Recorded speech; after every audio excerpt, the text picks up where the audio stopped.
पवित्र प्रताप सिंह जी, मैं आपका रुख करते हुए उत्तर प्रदेश की 14 लोकसभा सीटों का सर जिक्र किया जाए, 2019 में 13 लोकसभा सीटें वो थी जो बीजेपी जिसमें जीत का परचम लहरा पाई थी। एक लोकसभा सीट मात्र ऐसी थी जिसमें कांग्रेस अपने पारंपरिक गढ़ को बचा पाई थी, वो थी रायबरेली। ऐसे में अगर इस बार 14 लोकसभा सीटों का जिक्र किया जाए, 10 में समाजवादी पार्टी के प्रत्याशी है और 4 में कांग्रेस के प्रत्याशी हैं, किस तरह से आप उत्तर प्रदेश के रण को आप देख पा रहे हैं? 2019 में पुलवामा का आतंक मचा रखा था प्रधानमंत्री मोदी जी, तो शूटिंग करा रहे थे। उत्तर प्रदेश में 50% वोटिंग हुई, 17 सीटें हम लोगों ने हरा दिया 19 के चुनाव में। इस बार हमारे आदरणीय राष्ट्रीय अध्यक्ष जी कह रहे हैं एक सीट जीत जाएगी, लेकिन मुझे शक है क्योंकि मेरे मुखिया है, मैं उनके खिलाफ नहीं जा सकता हूं, लेकिन मुझे लगता है कि प्रधानमंत्री मोदी शायद तीसरे नंबर पे आएंगे। अब आते हैं लोकतंत्र की बात में। एक 10 साल तक प्रधानमंत्री रहने वाले व्यक्ति के पास में उसका अपना एक भी काम नहीं है कि मंच पे चढ़ के पाकिस्तान, जिन्ना, मंगलसूत्र, भैंस जैसी बातें बोल रहा है। अगर उनके पास एक भी काम रहा होता जन कल्याणकारी नीतियों का, विदेश नीति का, आर्थिक समृद्धि का, वो बोलते।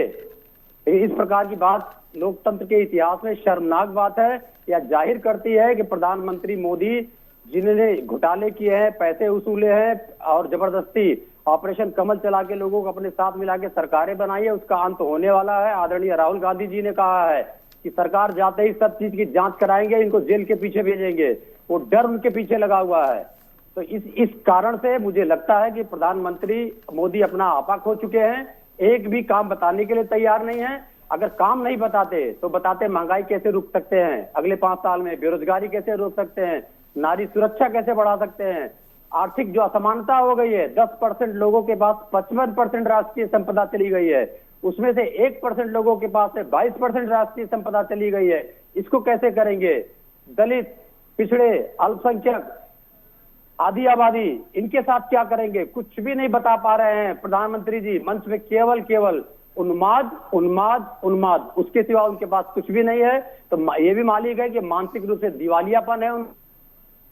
अगर कोई उपलब्धि राजनीति में किया रहा होता, ईमानदारी से किया रहा था, तो सीना ठोक के बोलते, जैसे अभी हमारे कांग्रेस के प्रवक्ता ने बोला कि पाकिस्तान के टुकड़े करने वाले वो हैं, दूसरे दो देश को मिलाने वाले वो हैं। जब तक कांग्रेस रही है, इस देश का क्षेत्रफल बढ़ता चला गया है और प्रधानमंत्री मोदी ने हमारे इस देश के क्षेत्रफल को कम करके बांग्लादेश को दिया है।